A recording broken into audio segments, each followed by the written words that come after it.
ইনকিলাব জিন্দাবাদ। জুলাই অভ্যুত্থানে জনপ্রিয় হয়ে ওঠা এই স্লোগানটি ঘিরে সামাজিক মাধ্যমে চলছে ব্যাপক আলোচনা। স্লোগানটির ভাষা এবং পরিচয় নিয়ে সৃষ্টি হয়েছে বিতর্কের। কিন্তু এই স্লোগান কিভাবে এলো?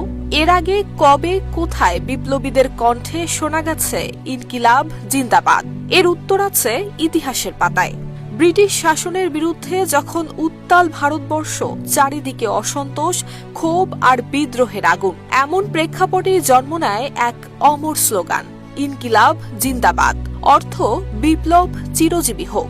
সময়টা 20 শতকের শুরুর দিকে। ব্রিটিশ বিরোধী আন্দোলন তখন ধীরে ধীরে রূপ নিচ্ছে গণ আন্দোলনে, আর সেই আন্দোলনের ভাষা খুঁজে চলছিল এক শক্তিশালী উচ্চারণ। সিল্কোর সিল্ক অ্যান্ড শাইন, যাতে আছে আর্গান অয়েল ও ওট প্রোটিনের গুডনেস, যা আপনার চুলকে রাখে হেলদি অ্যান্ড শাইনিং। ইতিহাসবিদদের মতে এই স্লোগানটি প্রথম ব্যবহার করেন কবি, সাংবাদিক ও স্বাধীনতা আন্দোলনের নেতা হযরত মোহনী। 1921 সালের দিকে তিনি ব্রিটিশ শাসনের বিরুদ্ধে প্রতিবাদের ভাষা হিসেবে ইনকিলাব জিন্দাবাদ উচ্চারণ করেন। তার কাছে ইনকিলাব মানে ছিল শুধু শাসক বদল নয়, বরং সাম্রাজ্যবাদ, শোষণ আর বৈষম্যের সম্পূর্ণ অবসান। তবে স্লোগানটি জনমানসে আগুনের মতো ছড়িয়ে পড়ে বিপ্লবী নেতা ভগৎ সিং এর কণ্ঠে।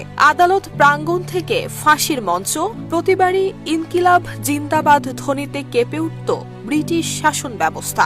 ভগৎ সিং এর হাত ধরে এই স্লোগান হয়ে ওঠে ভয়হীন প্রতিবাদের প্রতীক। এরপর 1942 সালে ভারত ছাড়ো আন্দোলন, 1946-এর নৌবিদ্রোহ, প্রতিটি গুরুত্বপূর্ণ গণ আন্দোলনই শোনা যায় এই স্লোগানটি।